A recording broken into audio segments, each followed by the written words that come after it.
السلام علیکم میرے پیارے ریڈرز اور لسنرز، آپ دیکھ رہے ہیں ناول روگ الفت سیزن 2 آف ناول رقیب الفت، قسط نمبر 30۔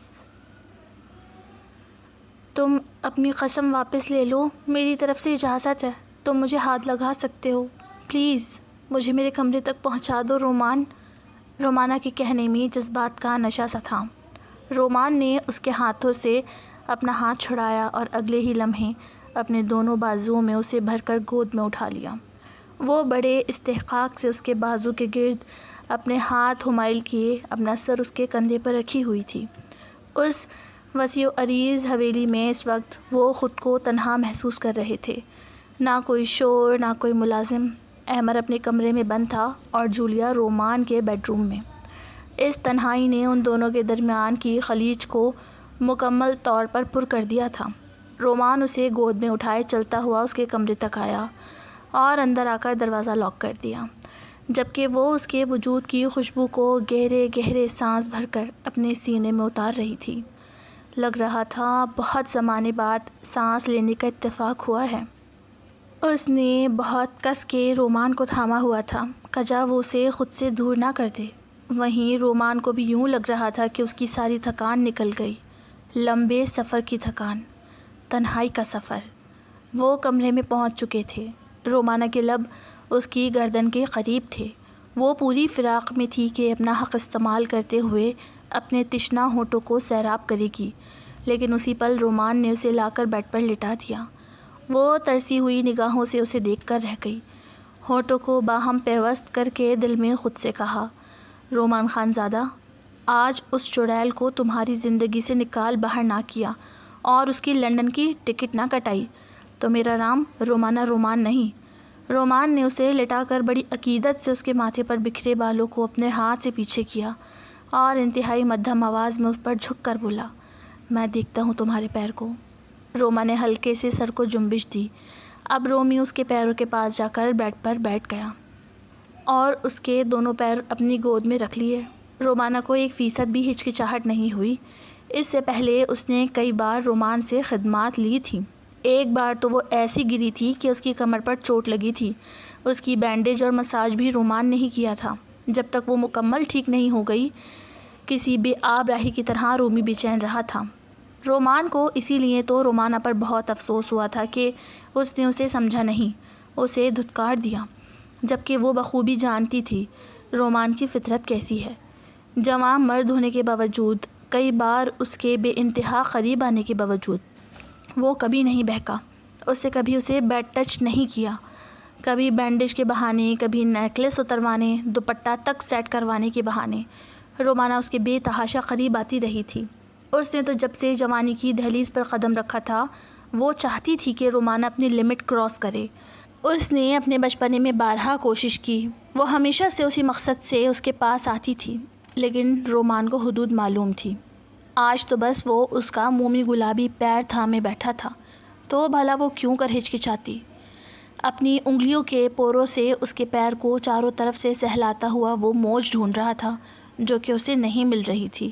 رومانہ اسے یکٹک دیکھے جا رہی تھی، بوجھل آنکھوں سے بغیر پلکیں جھپکائے۔ رومان کو دیکھ کر ہمیشہ ہی اس کی محبت بہت جوش مارا کرتی تھی۔ اس کا بس نہیں چلتا تھا کہ خود کو اس کے وجود کے ساتھ گم کر لے یا اس کے وجود میں مدغم ہو جائے۔ پچھلے کچھ عرصے سے اس پر ناراضگی کا جو بھوت چڑھا ہوا تھا، اس کی وجہ سے وہ اس خوبصورت احساس سے محروم ہو گئی تھی۔ اپنے لائف پارٹنر کے لیے اس قسم کے محبت کے جذبات رکھنے والوں کی زندگی اکثر جنت جیسی خوبصورت ہوا کرتی ہے۔ رومان نے اس کی نظروں کی تپش کو محسوس کر کے اپنی نظریں اٹھا کر اسے دیکھا۔ رومانہ نے فوراً نظریں جھکائی تھیں۔ رومان زیر لب مسکرایا۔ اسے بہت سکون مل رہا تھا اس کے پاس۔ درد زیادہ ہو رہا ہے کیا؟ اس کے لہجے میں بڑی فکر تھی۔ ہاں، درد ہو رہا ہے۔ وہی پہلے جیسا نخریلا لہجہ۔ پین کلر ابھی تمہارے لیے بہتر نہیں ہے، میں بام لگا کر مساج کر دیتا ہوں۔ ہاں، مساج کر دو۔ اور وہ رکی۔ یہ مساج روز کرنا ہوگا، اتنی آسانی سے ٹھیک نہیں ہوگا یہ درد۔ اس نے جس مقصد سے وہ بات کی تھی، رومان کہیں نہ کہیں سمجھ گیا تھا۔ پیر بھی تو سوج رہے ہیں تمہارے ہلکے سے۔ ابھی وہ بڑی ملائمت سے اس کے دونوں پیروں کے تلووں کو اپنے انگوٹھوں کے پوروں سے دبا رہا تھا اور باقی کا پیر اپنی باقی انگلیوں سے تھام رکھا تھا۔ پریشان نہیں ہو، سب ٹھیک ہو جائے گا، یہ کہتے ہوئے اس نے بے ساختہ ہی اس کے پیر پر اپنے لب رکھے۔ لگ ہی نہیں رہا تھا کہ وہ اس عورت کے پیر تھامے ہوئے ہے جس نے اسے ریپسٹ اور نہ جانے کیا کیا کہا تھا۔ اس کے لمس میں پچھلے باتوں کا شائبہ تک نہ تھا۔ رومانہ کو گدگدی ہوئی تو اس نے ہلکی سی سسکی لی۔ وہ بھی فی الحال سب بھولی ہوئی تھی۔ رومی مسکرایا۔ رومی، سر بھی سہلا دو گے کیا؟ وہ لاڈو میں آ رہی تھی۔ رومان نے اس کے پیر نیچے بیڈ پر رکھے اور اس کے سرہانے آ کر دونوں پیر بیڈ پر پھیلائے، بیڈ کے سرہانے سے ٹیک لگا کر بیٹھ گیا۔ چہرے کا رخ روما کی طرف تھا۔ دونوں ایک دوسرے کو دیکھ رہے تھے جیسے آنکھوں ہی آنکھوں میں باتیں کر رہے ہوں۔ رومان نے ایک بازو اس کے سر کے نیچے سے گزارتے اس کے گرد ہمائل کر کے اسے خود کے بہت قریب کر لیا اور دوسرے ہاتھ سے اس کا سر سہلانے لگا۔ رومانہ نے اس شفیق لمس پر آنکھیں موند لی تھی اور اس نے بھی رومان کے سینے پر بڑے استحقاق سے ہاتھ رکھا ہوا تھا۔ رومان نے اس کے ماتھے پر ایک طویل اور مشفق بوسہ دیا تو رومانہ اس کے ساتھ لگے لگے مسکرائی۔ لگ ہی نہیں رہا تھا کہ اتنا کچھ ہو چکا ہے ان کے بیچ میں۔ رومانہ کی ذرا سی فراق دلی اور جولیا کے ساتھ جلن کے احساس نے سب کچھ لمحے میں درست کر دیا تھا۔ کچھ ہی دیر کی بات تھی۔ رومانہ نیند کی گہری وادیوں میں اتر چکی تھی اپنے محبوب کے ساتھ۔ کیسی ہو حور؟ میں ٹھیک ہوں ایشان، آپ کیسے ہیں؟ میں اب بالکل ٹھیک ہوں۔ آپ سے بات کر کے مجھے سہارا ملا ہے۔ میں ایک سوال کر سکتی ہوں کیا آپ سے؟ آپ برا تو نہیں مانیں گے؟ ابھی تک کی جانے والی بات ٹیکسٹ میسج پر ہو رہی تھی، لیکن اس بات کا جواب ایشان نے وائس میں دیا۔ آپ جو پوچھنا چاہتی ہیں پوچھ سکتی ہیں۔ حور نے جب اس کا وائس دیکھا تو وہ اس کے دل کی دھڑکن لمحے کو بے ترتیب ہوئی۔ وہ کسی مرد کی آواز کو سننے والی تھی، وہ مرد جس نے اسے شادی کی پیشکش کی تھی۔ نہ جانے کیسی آواز ہوگی اس کی۔ حور نے میسج آن کیا۔ وہ 7 سیکنڈ کا میسج۔ 7 سیکنڈ اس کی آواز کو سننے کا وہ لمحہ، اسے کچھ مانوس سا احساس ہوا۔ بھاری مردانہ آواز جیسے کہیں سن رکھی تھی۔ احمد سے اس کی چند دنوں تک ہی بات ہوئی تھی، وہی منحوس وقت جب وہ اسے ویڈیو کال یا کال کیا کرتا تھا۔ پھر تو 3 بار ملاقات ہوئی۔ اس سے زیادہ انہوں نے ایک دوسرے کے ساتھ وقت نہیں گزارا تھا اور وائس میسج پر اتفاق سے کبھی بات نہ ہوئی تھی۔ حور کو اس بات کا ذرا سا شک تھا کہ اس نے یہ آواز سن رکھی ہے، لیکن اس نے اپنے دل سے اس بات کو جھٹک دیا کیونکہ وہ جانتی تھی نہ یہ نمبر کسی کے پاس ہے اور نہ ہی پاکستان میں کوئی اس کا دوسرا رشتہ دار موجود ہے۔ احمد تک تو اس کا ذہن جا ہی نہیں سکتا تھا۔ اس نے بھی پہلی بار وائس میں ہی جواب دیا۔ میں آپ سے یہ پوچھنا چاہتی تھی کہ آپ کا ماضی کیسا ہے؟ آپ کے ساتھ ایسا کیا ہوا ہے ماضی میں جس نے آپ کی روح کو بکھیر دیا؟ احمد نے کام کرتے ہوئے ہی اس کا میسج آن کیا۔ اس وقت وہ دونوں اسکول میں موجود تھے۔ حورم اپنے سیکشن میں اپنی کلاس میں موجود تھی جبکہ احمد اکاؤنٹس والی بلڈنگ میں اپنے آفس میں اے سی بند کر کے کمرے میں بیٹھا تھا۔ اس وقت اس کا میسج سن رہا تھا۔ اس کے کان کھڑے ہوئے تھے۔ اسے بھی آواز کچھ مانوس لگی لیکن انداز بیان وہ بالکل مختلف تھا۔ حورم ہر میسج میں شروعات السلام علیکم سے ہی کیا کرتی تھی اور وہ بات کرتے ہوئے کہ جو ہے نا یا ہاں نہیں تو اس طرح کے الفاظوں کا استعمال کرتی تھی، لیکن میسج میں نہ ہی سلام تھا اور نہ ہی کوئی ایسا بچکانہ الفاظ۔ بہت ہی پختہ اور سیدھے لفظوں میں بات کو مکمل کیا گیا تھا۔ اس نے بھی اتفاق سمجھ کر توجہ نہ دی اور رپلائی کیا، بس ایک گناہ کا بوجھ ہے ضمیر پر جو مجھے قرار نہیں لینے دیتا۔ ایشان کا جواب سن کر حور ایک لمحے کو ٹھہری۔ کون سا گناہ؟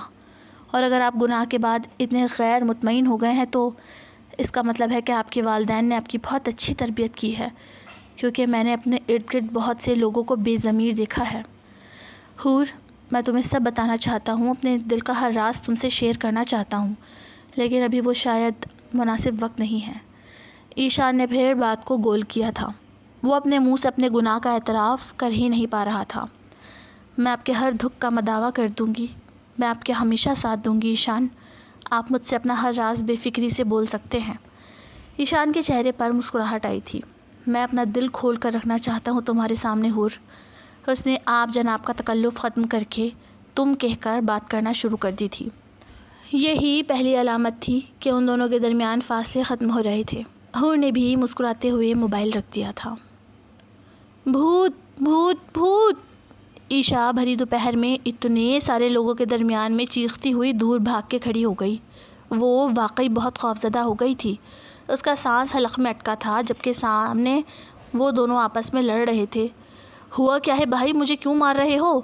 فضیل نے سفیان کا ہاتھ پکڑا اور اسے تھوڑا پرے دھکیلا۔ تیری ہمت کیسے ہوئی؟ سفیان بھی غصے میں دوبارہ اس پر چیتے کی طرح لپکا تھا۔ عشاء ان دونوں کو بالکل ایک جیسا دکھنے والے لڑکوں کو دیکھ کر ڈر گئی تھی۔ وہ ابھی تک نہیں جانتی تھی کہ یہ جڑواں ہیں اور ایک دوسرے سے اس قدر مشابہت رکھتے ہیں کہ کوئی انہیں پہچان نہیں پاتا۔ حویلی کے وسیع و عریض صحن میں دو گہوارے رکھے تھے۔ موسم ابرا ابرا اور اندھیرا سا تھا۔ وہ رو رہی تھی، چیخ رہی تھی، چلا رہی تھی، نہیں نہیں لے کے جاؤ، خدا کے لیے مجھ پر رحم کرو۔ لیکن کسی نے اس کی ایک بات نہ سنی۔ اس کے لبوں سے ایک زوردار چیخ نمودار ہوئی تھی، رومان! رومانہ تکیے پر سر رکھے گہری نیند میں تھی۔ چہرے پر پریشانی کے آثار تھے، ماتھے پر پسینہ نمودار ہو گیا تھا اور وہ اپنے سر کو پریشانی سے جنبش دے رہی تھی جیسے خواب میں کسی مشکل گھڑی میں قید ہو۔ اور پھر وہ چلاتے ہوئے اٹھ کر بیٹھ گئی۔